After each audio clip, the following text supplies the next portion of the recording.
When building my new shop, bringing in power is one of those things that I just drastically underestimated. I figured it would be the case where I would call the electrical company, they would set up a 200 amp service for me, put up a new meter, and then run wires to my shop. Nuh-uh. It was a multi-step process that was very time-consuming and expensive. I documented the entire process, so those of you who are looking to build something new, whether it be a shop or a house where you're going to have to be bringing in new power, can at least have an understanding of the overall process. Now keep in mind that I don't live in the city limits, I live out in the country. So if you do live in the city, then the process might be slightly different. But you can still probably learn a few things from my go-around. So let's start at the very beginning. Where I built my shop, there was an existing power pole about 500 feet to the north. So we knew we'd be getting power from that direction. With that, when the slab was poured, Cody placed a sweep 90 in the slab of the side of the shop that was pointed towards that existing power pole, so that later all of the wiring would have a spot to enter into the building. When they were pouring the slab, it left a piece of conduit right there on that wall to bring in power. So what they're going to have to do is the electrical company will set a new pole about right here, and it'll be aerial from this pole to that pole. Then from here, it'll go underground into my shop. Lesson to learn here, Cody placed the conduit whenever the slab was being poured, but whenever the concrete was actually poured, it got shifted slightly, meaning some of it is now exposed inside my shop. So be sure to check its position once the concrete is poured, as the concrete guys will not. Another lesson I learned from my experience right off the bat is this is a very long process. So I recommend that as soon as you have your slab poured, to go ahead and call the electrical company and get it started. Whereas I waited until I was applying siding, and that meant that the building was done weeks before I actually had power to it, which is of course very frustrating. First step in the process was to call the electrical company to send out an inspector, and we walked around the property going over options on where we could place a new power pole. He recommended keeping the power pole within 100 feet of the shop so that there wouldn't be a voltage drop due to a longer distance. I picked out a location that I could live with, especially once I do some landscaping, and then he staked it as well as the spot where the anchor will go, because it won't only be the main pole, but also the anchor that shoots off to the side. And this anchor location will have to be opposite of the previous pole's anchor location so that they're opposing. So just keep that in mind. Once the location was picked, then it was my job to clear an easement from the existing power pole to this new location.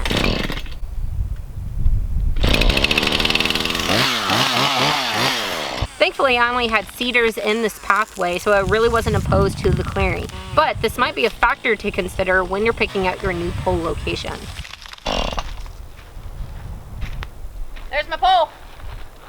Once the easement was clear, the inspector had to be scheduled once again to come out and take a look at it before he would write up an invoice for the job. Now, I would be charged by the electrical company for the pole, the anchor, and the install labor, which amounted to $4,500. Then once I paid the invoice, and only then would my job be scheduled on their books. At this point, the inspector told me it'd be 6 to 8 weeks before they got to my job, but thankfully it was only 3 short weeks. A drilling crew showed up with an 18-inch diameter auger bit and started punching the hole for the new power pole. This roughly took about an hour, so they were in and out real quick.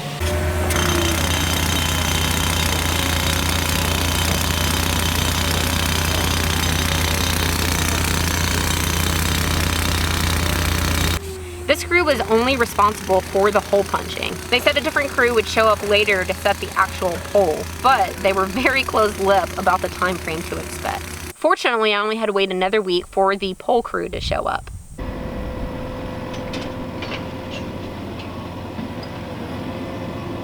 None of these crews call before showing up, so one day I looked out my shop window and was pleasantly surprised to see the guys with 2 brand new power poles, one of course being mine. And it was really awesome to see how they stood it up in the trailer with their equipment and set it into the hole. I went back to work as they did all the concrete work and also the aerial connections from this pole to the existing one. Alright, at this point the ball was back in my court to make sure that the process kept moving forward. There was a new rule that took effect this year saying that the meters can no longer be placed on the main power poles, but instead a sub-pole has to be placed. But the electrical company isn't responsible for setting the sub-pole, the homeowner is. If I lived in a location that the ground wasn't solid rock, then I would be able to just use my tractor and an auger bit to punch this hole. However, I do live on solid rocks, so I hired a contractor who had a rock bit to come punch this hole. And actually, good tip is I got his name from the electrical inspector. The contractor does this work all the time, so he knows all the requirements and best practices to make the electrical company happy.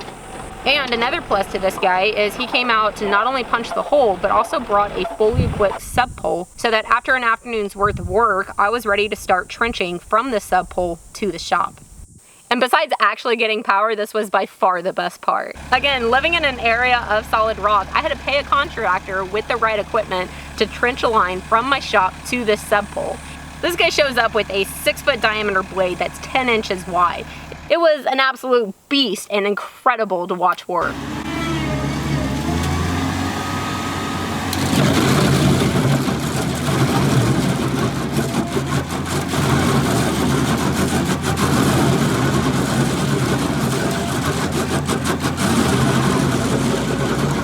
He would get that thing going in the air, it would pick up momentum, and then he would drop it down, and it just started eating away at the rock like it was starving, and the rock was the tastiest thing it ever touched. And just a side note, after he was done, I asked if I could drive, and he said instantly, sure, come on with it. Hands down my favorite contractor. Okay, so part of this contractor's fee was to not only trench, but to also lay conduit from the sub pole to the shop and then fill the trench back in. And just a tip, it's a good idea if you're gonna be doing this anyways to lay an extra empty sleeve of conduit for future use in case you wanna run cable or internet or anything else. Nearing the end of the process here, the next step was to run the feeder wire from the sub pole to the shop's panel. And I did help out a little bit, but I mostly just filmed the process while Brian and Cody did the work needed. To start, the guys first ran a flexible piece of conduit from the sub pole to the panel and tied a pull rope to one end, then fed it all the way back through. This is now what they will tie to the end of the feeder wire to pull it all the way through. And lesson to be learned here, whoever lays the conduit, be sure to ask them to run a pull rope through it so that this step can be skipped. Now the feeder wire itself is a giant spool with all 4 wires needed in one. It's something that Southwire produces, and it's called a parallel reel. This is a huge benefit because instead of having 4 different spools of wire to try and consistently feed from, all of your wires are placed onto one spool and pulled off easily. Another thing that really impressed me and the guys about this wire was the head Southwire made for it. They bundled all 4 wires together for you, making sure the loop on each end was all in line with each other. They placed a special crimp fitting on each end of the wire to make sure that there were no snag points to get hung up on once it was fed into the conduit, and they also staggered these fittings so the thickness of the pulling head was consistent.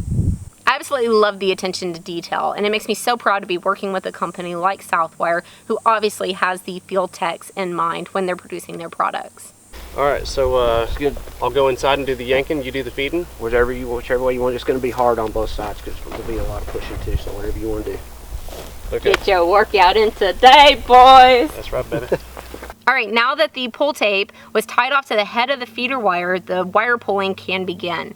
Brian stayed outside to push, and Cody took inside to pull. And while Southwire makes this task easier by coating their wiring in a simple jacket that is crazy slick, it is still a task. The guys worked in unison to make their efforts the most effective, yelling out when one was ready to go. Okay. Cody, being on the inside, stood up on top of my toolbox to get leverage and used a lot of his leg strength to help pull. He also used a trick I've never seen before where he would wrap the pull tape in a pair of square-nosed pliers, squeezing it between the handles, then wrapping it around the head a few times. This allowed him to grip the pliers sideways and have something a little bit sturdier to grab onto rather than just the pull tape. Since he was doing this every time, he would be the one to yell out to signal to Brian when he was ready, and then they would both react. Yeah, buddy. Hello. We're home! Once the wire was all the way through the panels, the guys switched since Brian has more height and pulled about 4 more feet out. This will leave plenty of wire to make all of the terminations inside the panel. The final terminations inside the panel were up next. Cody did the ones outside while Brian did these inside. However, he did save the last one for me to terminate to the lug.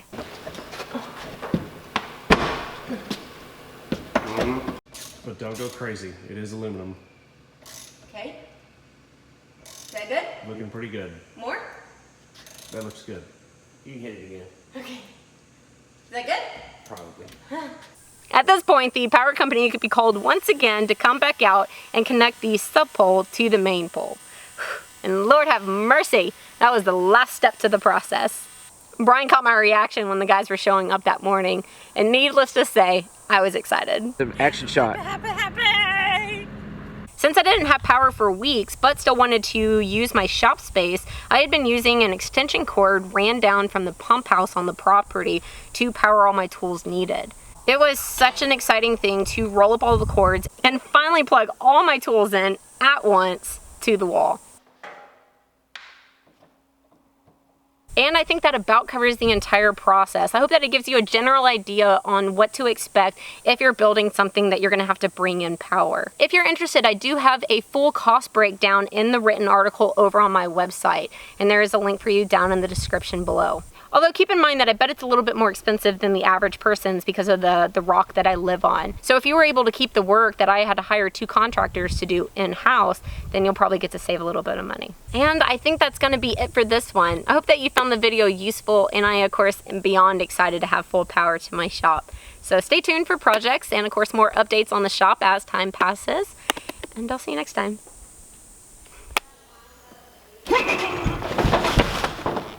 I'm just kidding. It's not hot. That's pretty funny though.